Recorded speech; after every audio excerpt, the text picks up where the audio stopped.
So have you ever noticed how some people get promoted even though they might not be the smartest person in the room or the hardest worker in the room or even the person with the most experience in the room? And there's a reason for this. It's because they've actually taken the time to make themselves strategically visible. And that's what we're going to talk about here today.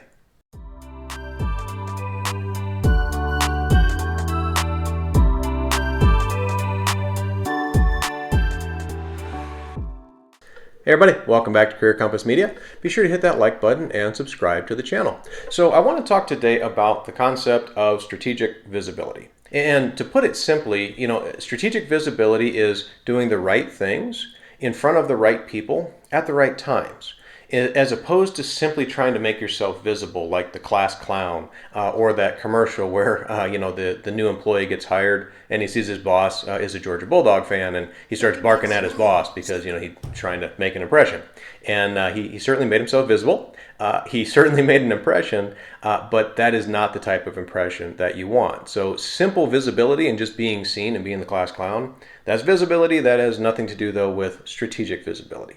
So why strategic visibility is so important is that it builds credibility over time. Right? Day one, if you do something silly, you're going to be very visible, but automatically you're going to lose credibility if it has nothing to do with the job, or maybe it was a major mistake, or maybe again you're just being the class clown or being silly. Being seen is good as long as you're building credibility while you're being seen. And so I've got kind of a graph that explains this here on the screen. What you want to do is not be this person here who is just totally visible. Everyone sees them, but they're not building any credibility. In fact, they might actually be ruining their career because they're not actually taking the time to be thoughtful and professional and those types of things. Like I said, your class clowns kind of fall into this category. People who are constantly complaining about things fall into this category. You probably know the people who are just constantly negative and they always bring up issues or complain, never have a solution, and after a while, people just get tired of hearing them. So even if they have something credible to say, it's very hard for them to move across this bottom line. You also don't want to be someone who is always nose down and never doing what's called heads up work. I actually worked for a gentleman who's now a CEO. His name is Tim. He's a CEO at a hospital in the Denver metro area. And he always said you always have to take time to do heads up work. You have to do the heads down work. You have to get your tasks done and put your nose in the grind at times and make sure that things get done, the boxes get checked, and the processes get completed. But it's so important for your long-term career path to do heads up work as well. See what's going on around you. See where you can make improvements. See how you can interact with people and build relationships. And again, it all comes back to what Tim used to call, hey, it's heads up work. Right? We all have heads down work. Make sure you take time to do heads up work. And if you think about it, if all you do is heads down work, really what happens is you fall on kind of this third line that I have here on the chart, where yes, you have a lot of credibility. People know you know how to do tasks, but they might wonder and have this perception of, oh, they just love doing what they do. They just always keep their heads down. They never actually speak up in a meeting. You give them an order and they do it, right? And so that's fantastic. You need those worker bees. It's not a bad thing. At the same time, you can't sit back and wait for someone just to tap you on the shoulder and say, hey, we think it's your turn to jump into a promotion position. You have to make yourself visible. So essentially what you want to do is you want to be the balance of this. You don't want to be Bark Boy, right? And you don't want to be the person whose head is always down in the books or down in the processes. You need to have a little bit of heads up time.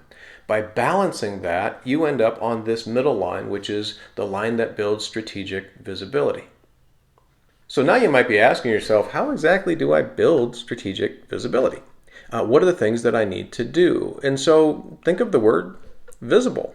So the V stands for volunteer for exposure. If there's a stretch assignment or maybe there's an initiative, a cross-functional team initiative, throw your name in the hat and say, hey, I'll volunteer to be our team's representative.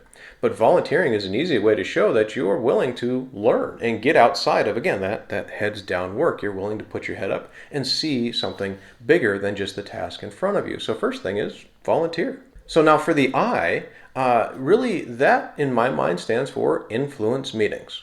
If you're at a place of business, and it's like most places of business, there's probably a lot of meetings. And while meetings have great intention, there are so many meetings that really don't benefit everyone that's there. Or you get a lot of people that just show up to the meeting to check a box to say, "Yep, I'm here. Give me my cookie," right? And really, what you want to do is influence that meeting. So if you know a meeting is coming up and you're thinking, "Oh, I have some ideas for this. I'm going to write them down and I'm going to present those ideas." You've just influenced a meeting. Now, for the S, strengthen relationships.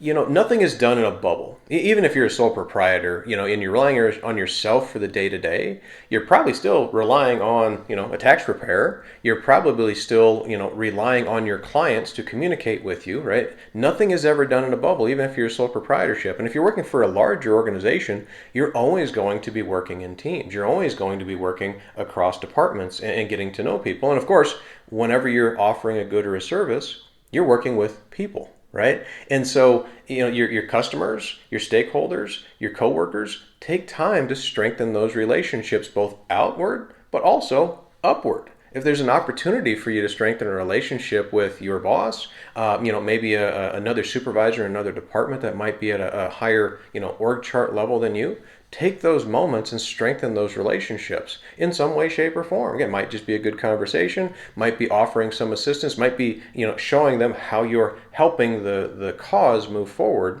But take time to strengthen those relationships and find a way to network as much as possible so your face, your visibility gets out there a little bit in front of the right people. So for the next I, think of initiating small leadership moments. There's always going to be a project or a process or a procedure that is going to need someone to take the lead. Think of maybe a sales meeting where someone has to do cold calls, and the boss is up there saying, "Hey, we got this list of cold calls. Who wants to take the lead on this?" Raise your hand, initiate those small leadership moments and say, "Yeah, I'll take those. I'll take the initiative to do a little bit more." If there's a process that's going on and maybe it's running a little bit behind, take the initiative. Initiate that small leadership moment to say, "You know what, hey guys, I'm going to take over the schedule of this with your teammates," and say, "Yeah, I'm going to make sure that we hit the task. Let me rebuild this. I'll go ahead and take this on. That way we can all move forward," right? But take those small leadership moments, initiate those moments. Don't wait for someone to hand you that form for cold call. Take that initiative and say, "Yeah, I want to do that. I'm going to give that small win a try, that small leadership moment a try." Because a big leadership opportunity really is a culmination of small things that led to that big moment. Now, for letter B, be present in the moment. And I can't tell you how many times, and I got to admit I've been guilty of this as well.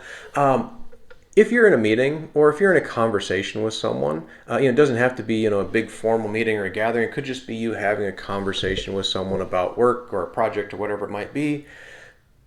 Stay present in the moment. Put your device down. It's just a kind of an annoyance to when you're talking and someone's trying to multitask, and really what it means is neither task is getting the full attention because maybe they're doing an email, reading an email, I don't know, watching ESPN or something on their phone while you're trying to have a conversation with them, and their face is like this. It just comes off as a bad experience from a communication standpoint. Be present in that moment. And the same thing, we do so much stuff on technology these days with, whether it be Teams meetings or Zoom meetings. Turn your camera on and look into the camera. Show that you're present in the moment. If you're at a meeting, don't put your head down. Put your eyes up and pay attention. Be engaged. Actively listen in that moment for a couple reasons. Again, it shows that you're engaged in the conversation. It shows that you're present. But also it helps you focus on really some important information that you might miss if you're trying to multitask by typing an email over here, looking at your phone over here. It just means so much if you can be present in the moment. Now for the L, lead through action. It's easy to say, well, a leader should do this or a leader should do that. Really your actions though, if there's, for example, a project that might be due Monday morning at 8 o'clock and it's Friday at 4:30 and there's 10 minutes left and everyone's packing up their bags and saying, "Oh, you know what, we're close enough, we'll finish it right before the meeting and just wing it at the end." One action you can do is say, "Hey everybody, it's 10 minutes worth of work. let's sit down and finish it. It's only 4:30. It's not even 5 o'clock yet. I know it's Friday, but let's just get this done.